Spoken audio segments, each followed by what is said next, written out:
So I've been in the market for a new daily driver for about the last, like 4 weeks. I had an Equinox I was driving, sold that. I actually looked at quite a few cars. I wanted something either all-wheel drive, four-wheel drive, a wagon, or an SUV. I looked at some Foresters.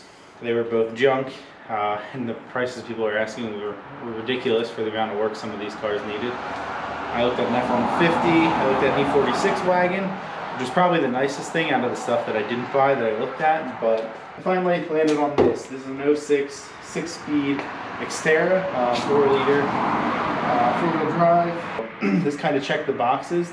I haven't done anything to it since I bought it. Literally bought it, cleaned some trash out of it, cleaned the windows, and I've been driving it. Had it about a week now, put a couple hundred miles on it, and it's developed some issues. Check engine light was on tonight for a P0174. So I'll have to dive into that. I'll probably clean the MAF, and there's what sounds like a belt squeal. So I want to get started with that, spray it, and see if that's what it is. So there's what sounds like a belt squeal. So my plan is to determine if it's that or the other thing I read maybe I'm hearing is whining, which would be the timing chain guide. So I'm going to start it up and spray the belt. I have some white lithium grease, but just something to get on the belt and see if that squeal goes away, and maybe check some of the tensioners, the idler or something. Maybe that's the problem.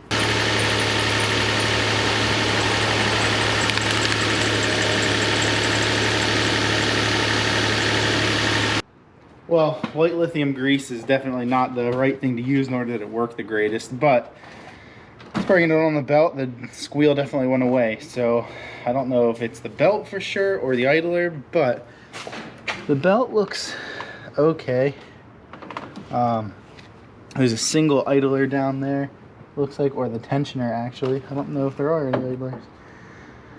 I might just order a new tensioner and a new belt and replace it, but it's nice to know that I'm not hearing timing chain issues then, at least.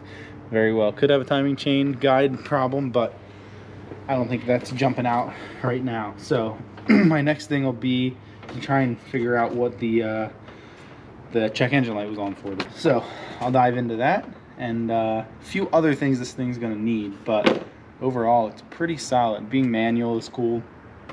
These 4 liters paired with an automatic typically have, or you can experience SMOD, which is the transcooler is in the end cap of the radiator. Basically the transcooler breaks, separates, and mixes with the coolant, takes out the transmission. So luckily this is manual, I don't have to worry about that, but there's some other things that I'll have to dive into. But for now, tonight, I'll probably disconnect the MAF, the airbox, kind of check out the filter, and clean the sensor.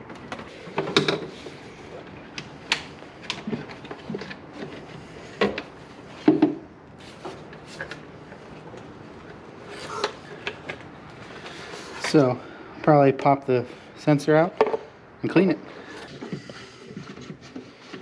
This is just 2 Phillips screws that hold this in. Whether that's how it's supposed to be, I'm not sure, but that's how mine's held in place. I don't think this is the original sensor.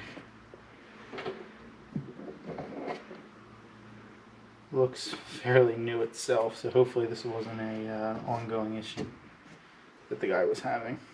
So clean this up and just throwing it back in. It only goes in one way, so I can't screw that up.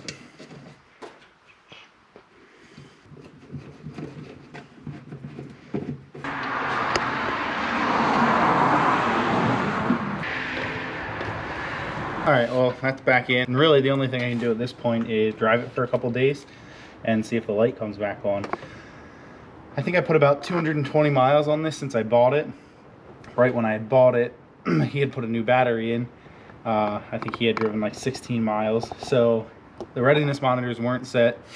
Me driving it, they had all set. I'm not sure what happened. I'll drive it again, get the monitors to set, and I didn't really think it had a drivability issue. I didn't feel anything.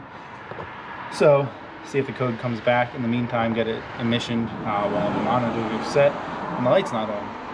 But while I'm here, I'm going to just check all the connections of the intake and make sure there's not a vacuum leak. That's, you know, something simple to find here. So that's it for tonight.